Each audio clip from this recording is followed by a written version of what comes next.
And now, it's time for another Dice Tower review with Tom Vasel.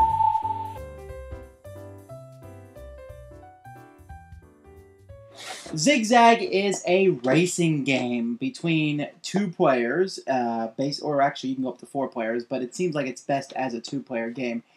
It's a game in which you are both taking people and running as fast as you can through a course. I think the easiest way to describe it would be speed, memory match, or at least speed putting cards in a certain order. It's not very good. But it looks good. It looks fun, and it even can be fun as you're grabbing cards as quickly as you can, but there's not a whole lot here. Each player in the game gets a pile of race cards. So they're going to get 8 of these race cards. 1, 2, 3, 4, 5, 6, 7, 8. They're going to turn these cards over, and they're going to pick 2 of them that they're going to get rid of. And so, for instance, I would get rid of this one, and I would get rid of this one. All right, you pick any ones you want. Then you're going to make a racetrack, putting the cards in a row, like thusly. And then at the end of the last card, you'll put your finish line. And at the beginning of the first card, you'll put your player who is running in this fantastic race.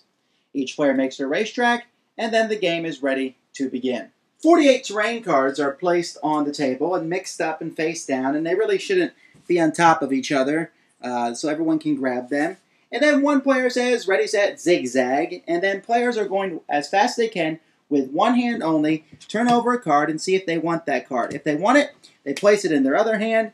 If they don't want it, they leave it there. So I don't want that card. And the race will continue like this for a while, as players are turning over cards, and they're either going to take them or they are going to put them back. And, after a while, once cards are turned face up, you're going to see cards that you want or don't want. And this continues going till one player shouts stop. They're going to shout stop when there's no cards that are face up there that they can use, or for some reason they think they finished the race. At that point, we're going to come and we're going to look at their racetrack, and they're going to move their pawn on the racetrack. Now, let's look at the cards that I used, and we turn them over. And the first card I played was the green. I can move onto one of these green spaces. When the player first starts, he can move onto any one of these 3 spaces at the beginning of his track, so I move straight ahead. My next card I played was the cobblestone, and he can move diagonally to the cobblestone. Then I played a sand. I can move to the sand. Then water, moving straight ahead to the water space. Then this slippery tile, move ahead straight to there. And then water again, moving to water. Now, if I had played a card wrongly that I could not move to, then I would just be stuck in the last space that I went to. And if no one finishes their course, getting to the final tile, the destination, playing a water for this character, then we do it again, and we keep going till somebody finishes the race. First person to finish the race is the winner. Or you could play multiple races if you get bored with the game. Now, here's some of the problems of the game, and I want you to look at some of these cards. When you're teaching this, you have to make this absolutely clear that for all these terrain cards, there are different amounts of them.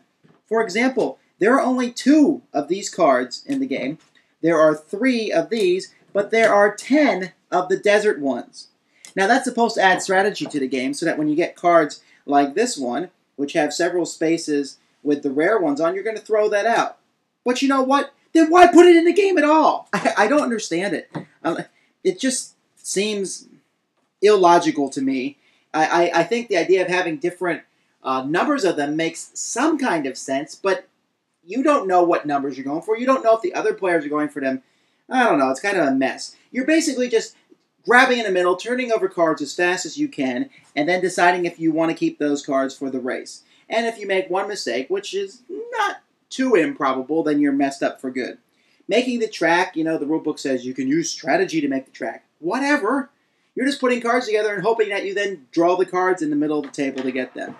It's an okay game, and kids seem to like it more than adults.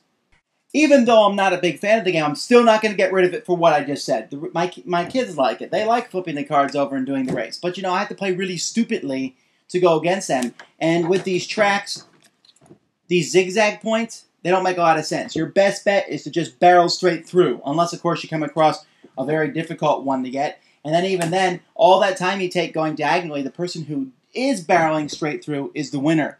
So what you look for when you're making your track is straight through tracks with the more common ones out there on the board. Make as many of those as you can in a row, and you'll probably win. I'm probably being a bit harsh in this game. The artwork is great. Michael Menzel, the best game artist in existence. He did some good, I mean, it's funny. You see the guy swimming through water, slipping on tiles.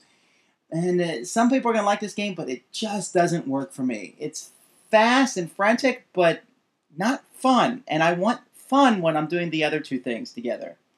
So I'll keep it because my kids like it, but I'll only bring it out when they request it. Thanks for joining us today. For more written, audio, and video reviews, as well as the #1 board game podcast, check out the website at www.thedicetower.com. Until then, this is Eric Summerer, and you've been watching The Dice Tower.